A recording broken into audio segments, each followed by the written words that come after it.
मैं पुरुष हूँ। मिसेज मेहता ऐसा क्यों कह रही थी कि साड़ियाँ संस्कृति की निशानी है? मिसेज मेहता 20 साल की बेटी आलिया के साथ व्यस्त थीं। वे आज अपनी साड़ियों को अलमारी से बाहर निकाल रही थीं। साड़ियों को एक बार धूप में सुखाने का इरादा था उनका। क्या मम्मी, आपने तो सारा घर ही कबाड़ कर रखा है। मिसेज मेहता का 24 वर्षीय बेटा तरुण बोला। अरे बेटे, मैं अपनी अलमारी सही कर रही हूँ। मेरी इतनी महंगी महंगी साड़ियाँ हैं, इन्हें भी तो देख रेख चाहिए। ये इतनी भारी साड़ियाँ आप लोग कैसे संभाल लेती हो भला? तरुण ने कहा, यह सब हमारी संस्कृति की निशानी है। मिसेज मेहता ने इठलाते हुए कहा। अब भला साड़ियों से हमारी संस्कृति का क्या लेना देना माँ? एक बदन ढकने के लिए 5 मीटर लंबी साड़ी लपेटने में भला कौन सी संस्कृति साबित होती है? तरुण ने चिढ़ते हुए, अब तुम्हारे मुंह कौन लगे? जब तेरी घरवाली आएगी तब बात करूंगी तुझसे, माँ ने हंसते हुए कहा। तरुण बैंक में कैशियर के पद पर काम कर रहा था और अपनी सहकर्मी माधवी से प्यार करता था। दोनों ने साथ जीने मरने की कस्में भी खा ली थीं। पर माधवी से शादी को लेकर तरुण हमेशा ही शंकालू रहता था, क्योंकि माधवी नए जमाने की लड़की थी जो बिंदास अंदाज में जीती थी। उसे मोटरसाइकिल चलाना पसंद था और अपनी आवाज को बुलंद करना भी उसे अच्छी तरह आता था। उसकी यही बात तरुण को संशय में डालती थी कि हो सकता है कि माधवी माँ की पसंद पर खरी न उतरे। आजकल की लड़कियों को देखो, टॉप के अंदर से ब्रा की पट्टी दिखाने से उन्हें कोई परहेज नहीं है। हमारे समय में तो मजाल है कि कोई जान भी पाता कि हमने अंदर क्या पहन रखा है। माँ की इस तरह की बातें सुनकर तो तरुण का मन और भी फीका हो जाता था। माधवी के पापा को लास्ट स्टेज का कैंसर था, इसलिए वे माधवी की शादी जल्द से जल्द कर देना चाहते थे। माधवी भी तरुण पर दबाव बना रही थी कि वह भी घर में अपनी शादी की बात चलाए। माधवी के बार बार कहने पर एक दिन तरुण ने माँ को माधवी के बारे में बताया और माधवी का फोटो भी दिखा दिया। फोटो देखकर तो माँ ने कुछ नहीं कहा, पर ऐसा लगा कि माधवी जैसी मॉडर्न लड़की को वे अपनी बहू नहीं बनाना चाहती हैं। माँ, वैसे माधवी घरेलू लड़की ही है। हाँ, उसके नैननक्श जरूर ऐसे हैं जिनसे वह मॉडर्न और अकड़ू टाइप की लगती है। माधवी की तारीफ का समा बांध दिया था तरुण ने। तरुण के पिता तो बचपन में ही गुजर गए थे। तब से लेकर आज तक मिसेज मेहता अपना जीवन आलिया और तरुण के लिए ही तो गुजार रही हैं। तरुण की माँ उसकी हर पसंद व नापसंद का ध्यान रखती थी। जवान होते बच्चों की भावनाएं बहुत तीव्र होती हैं और अपनी इच्छाओं को पूरा करने के लिए वे कोई भी कदम उठाने से पीछे नहीं हटते। माँ ने आलिया से सवालिया नजरों में ही पूछ लिया कि यह लड़की तेरी भाभी के रूप में कैसी लगेगी।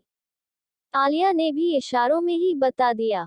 आलिया के इस खामोश जवाब का मतलब माँ अच्छी तरह समझ गई थी। आलिया वैसे भी अक्सर खामोश ही रहती थी। उसकी इस खामोशी को लोग घमंडी की उपमा देते थे। आलिया की सहज और मूक स्वीकृति पाकर माँ ने भी माधवी से तरुण की शादी करने की इच्छा जाहिर की। तरुण खुशी खुशी 2 दिनों बाद ही माधवी को घर ले आया। माधवी आज पीले रंग के सलवार सूट में थी।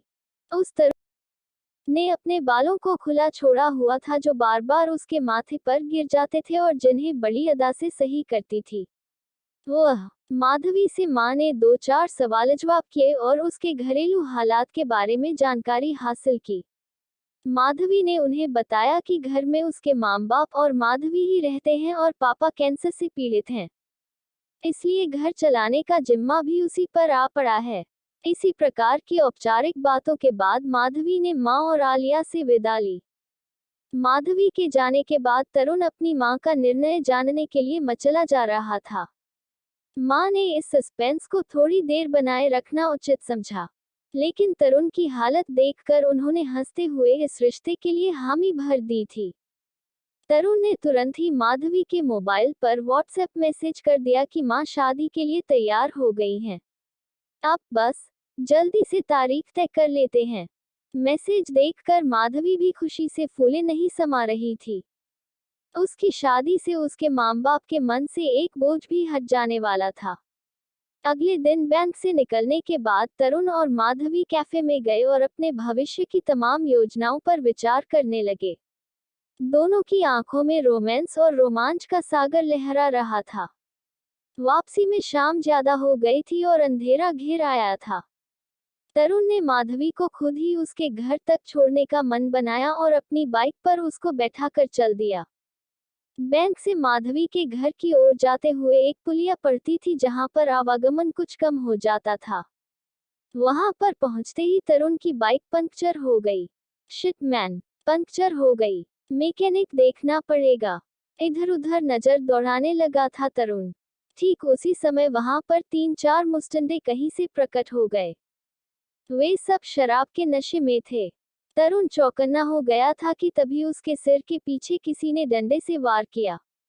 बेहोश होने लगा था तरुण। इसी बीच बाकी के 2 मुस्टंडों ने माधवी को पकड़ लिया और सड़क के किनारे खड़ी एक कार में ले जाकर जबरन उसके साथ बारी बारी मुंह काला करने लगे। तरुण बेहोश था। माधवी उन गुंडों की हवस का शिकार बनती रही और उसके बाद वे गुंडे उन दोनों को उसी अवस्था में सड़क के किनारे छोड़कर चले गए। जब उसे होश आया तब तक माधवी का सब कुछ लुट चुका था। आते जाते लोगों ने उन दोनों पर नजर डाली। कुछ ने उनके वीडियो भी बनाए, पर मदद किसी ने भी नहीं की। उन्हें मदद तभी मिल पाई जब पुलिस की पेट्रोल से गुजरी। तमाम सवालात के बाद पुलिस ने माधवी को अस्पताल में भर्ती कराया और तरुण को प्राथमिक उपचार के बाद घर जाने दिया गया।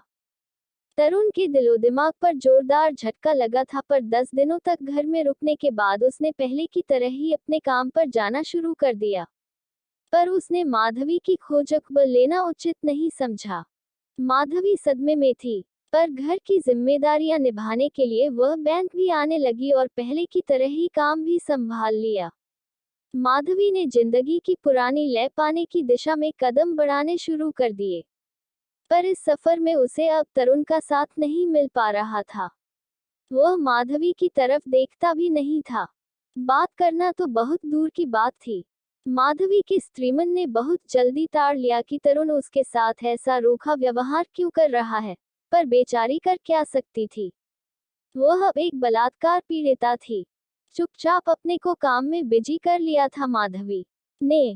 कुछ समय बीता तो माँ ने तरुण से माधवी के बारे में पूछा, आजकल तू माधवी की बात नहीं करता। तुम लोगों ने शादी की तारीख फाइनल की या नहीं? कैसी बातें करती हो माँ? अब क्या मैं उसके साथ शादी करूंगा? मेरा मतलब है कि उसका बलात्कार हो चुका है। बलात्कार पीड़िता से कहीं कोई शादी भी करता है भला?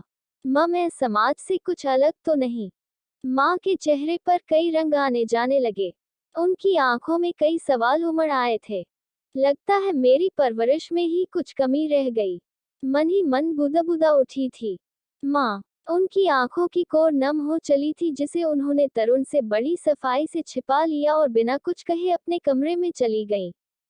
बलात्कार किसी के भी साथ हो सकता है, मेरे साथ, आलिया के साथ, तो क्या तब भी तरुण उसे ऐसे ही त्याग देगा जैसे उसने माधवी को छोड़ दिया है? हाँ, एक पुरुष ही तो है वह, जो हमेशा ही दूध का धुला होता है। कई तरह के सवाल माँ के जेहन में उमड़ आए और कुछ कसैली यादें उनके मन को खट्टा करने लगी। 5 साल पहले की ही तो बात है। उन दिनों तरुण ट्रेनिंग करने के लिए शहर से बाहर गया हुआ था। आलिया को अचानक बुखार आ गया था। डॉक्टर को दिखाकर दवा तो ले आई थी मिसेज मेहता, पर आज सुबह से फिर बुखार तेज हो गया था। डॉक्टर से फोन पर उन्होंने संपर्क किया तो उसने एक दूसरी टैबलेट का नाम बताते हुए कहा कि यह टैबलेट आसपास के मेडिकल स्टोर से लेकर खिला दीजिए, आराम मिल जाएगा। वे नुक्कड़ वाले मेडिकल स्टोर पर दवाई लेने ही तो गई थी कि पीछे से किसी ने आलिया के कमरे का दरवाजा खटकाया था। आलिया ने अनमने मन से दरवाजा खोला तो सामने बगल में रहने वाले 55 साल के अंकल थे। अंकल को यह पता था कि आलिया घर में अकेली है और इसी का लाभ उसने उठाया। बुखार में तप रही आलिया का बलात्कार कर दिया। जब वे घर पहुंची तो आलिया फर्श पर पड़ी हुई थी। बड़ी मुश्किल से ही अपने ऊपर हुए अत्याचार को कह पाई थी आलिया। उन्होंने उसे सीने से लगा लिया और वे दोनों सुबकते रहे थे। पूरे 3 दिन तक फ्लैट का दरवाजा तक नहीं खुला। बदनामी के डर से पुलिस में भी रिपोर्ट नहीं लिखवाई, तरुण से भी नहीं बताया और आनंद फानंद दूसरा फ्लैट तलाश कर लिया था और बगैर तरुण के आने का इंतजार किए ही फ्लैट बदल भी लिया था। इस राज को अपने सीने में हमेशा के लिए दफन कर लिया था मिसेज मेहता ने। पर आज तरुण की बातें सुनकर उनके घाव हरे हो गए थे और दर्द भी उभर आया था, पर वे चुप नहीं रहेंगी। उन्होंने आंसू पोंछे और तरुण के सामने जाकर खड़ी हो गईं। अगर माधवी का रेप हो गया तो क्या वह झूठी हो गया? क्या वह अब माधवी नहीं रही? माँ तेज सांसें ले रही थी। हाँ माँ, भला मैं अपने आप को ही किसी की जूठन क्यों खिलाऊं? लापरवाही दिखा रहा था तरुण। पर भला इसमें माधवी का क्या दोष है? हो सकता है माँ, पर ये सब बातें फिल्मों में ही अच्छी लगती हैं। मैं जानबूझकर तो मक्खी नहीं निगल सकता ना। पर दोष तो उन लोगों का है जो इस घृणित कृत्य के लिए जिम्मेदार हैं, न कि माधवी का। माँ और तरुण में बहस जारी थी। माँ लगातार तरुण को समझाने की कोशिश कर रही थी, पर तरुण की अपनी ही दलीलें थीं। काफी देर बाद भी जब तरुण टस से मस न हुआ तब माँ ने उसे वह राज बताना जरूरी समझ लिया था जो अभी तक छिपाए रखा था।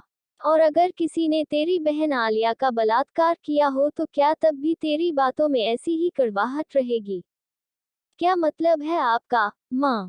मतलब साफ है। आलिया का रेप हमारे फ्लैट के पड़ोस में रहने वाले उस 55 साल के बूढ़े ने किया। और तब से आलिया किसी के साथ भी सहज नहीं हो पाती और गुमसुम रहती है। तुम्हें समझ नहीं आता वह इतनी चुप क्यों रहती है? अब क्या इसमें आलिया का दोष था? क्या हम आलिया को सिर्फ इस बात के लिए छोड़ दें कि वह किसी पुरुष की वहशी मानसिकता का शिकार हो चुकी है? माँ लगातार बोलते जा रही थी। इस समय वे सिर्फ तरुण की माँ नहीं थी बल्कि उन तमाम औरतों का प्रतिनिधित्व कर रही थी जो बलात्कार का शिकार होती हैं। तरुण कोने में खड़ी आलिया की तरफ बढ़ा। आलिया की आंखों से आंसू बह रहे थे। तरुण को आता देख वह झट से कमरे में घुस गई और भड़ाक से दरवाजा बंद कर लिया। तरुण कभी रोती हुई माँ की तरफ देखता, तो कभी आलिया के कमरे के बंद दरवाजे की तरफ। उसके दिमाग में माधवी का चेहरा घूमने लगा था। अगले दिन शाम को बैंक से तरुण का फोन आया। माँ, मुझे आने में देर हो जाएगी। आज मैं और माधवी मैरिज प्लानर के पास जा रहे हैं अपनी शादी की तैयारी के लिए।